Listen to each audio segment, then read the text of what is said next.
Bigfoot. Oh, um, oh, I'm in San Angelo, and Bigfoot has fucking kept me up, man. Like my grandma's stories, the one in '86, the one in 2000. Wait, y'all don't even know about that. All right, let's rewind this and tell y'all about it. I After that, I kept hearing, still hearing rumors of rocking like that. People's cars would rock. They would see a big old form in front of their car. One time a form came, I forgot about this, somebody was out there, a bunch of kids like us, and this big form, it was taller than the car, had his whole body covering the window. They couldn't see out. Things like that. I can't remember what else I heard. It's been so long. But anyway, nobody knows what it was. Everybody called it Bigfoot. Other people called it ghosts. Some people think that there are burial Indian grounds that are haunted. The woods are haunted.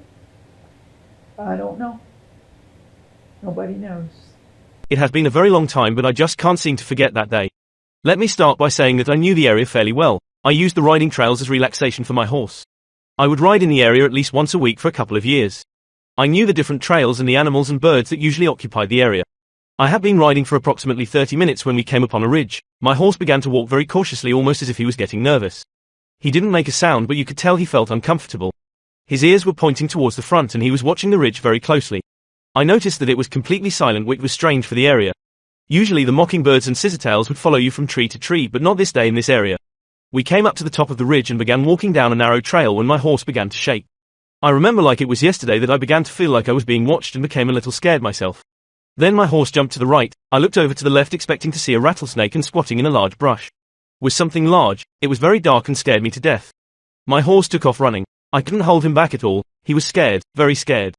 I remember looking back and seeing something come out of the brush, but I never could tell height or weight because of the winding trail.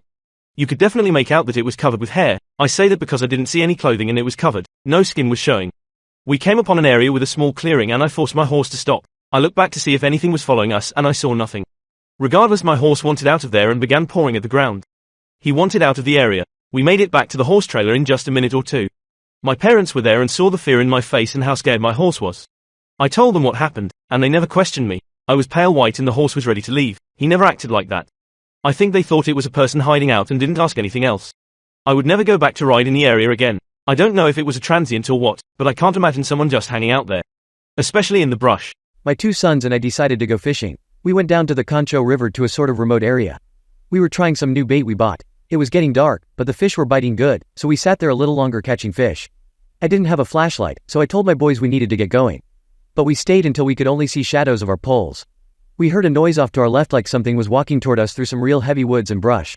As I looked over, you could hear and see the birds flying out of the trees like they had been scared. It looked like one of those horror movies the way they were acting. The footsteps kept getting closer. I could tell it was no small animal. My youngest boy started to cry. We jumped up as the footsteps got closer. I yelled to scare off whatever it was, but it didn't stop moving toward us. My older boy, 15, started saying, "Dad, what do we do?" I told them to reel in their poles fast. The trail down to the river was about 10 feet to our left beside a 6-foot-tall fence. On the other side of that was the trees and brush where the noise was coming from.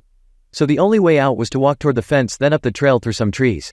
The footsteps got right up to the fence line. So, I ran toward the fence waving my arms and yelling at the top of my lungs to try to scare it off. It didn't move. The brush and trees are so thick at the fence you couldn't see anything but shadows. I told my boys to stay on my right side and get up to the truck. As we made it up the trail, I put my boys inside the truck. My boy dropped his fishing pole down on the trail, so I went back down to get it. As went back down, I was cursing at whatever it was, to come out that I would beat it to death. Still no movement. As leaned down to pick up the pole, I looked through the fence to see what it was. I stand 6 feet 1 inch tall. All I could see was a shadow of something that made me look small. I grabbed the pole and backed up the trail to the truck. As I got to the truck, it started running up through the trees toward us. We jumped in the truck and started it. I spun the truck around to shine my lights at the trees. It took off running back the way it came from. We got the heck out of there. I'm not much of a person to get scared, but this thing made the hair on the back of my neck stand up. I have never been that scared in my life. Even talking about it makes my hair stand up. I went back the next day, crossed the fence to see what, if any, evidence I could find. The trees and brush are so thick I couldn't see anything. I know I'll never go back to that spot at night again. And like I said, it scared me and my boys worse than I've ever been scared.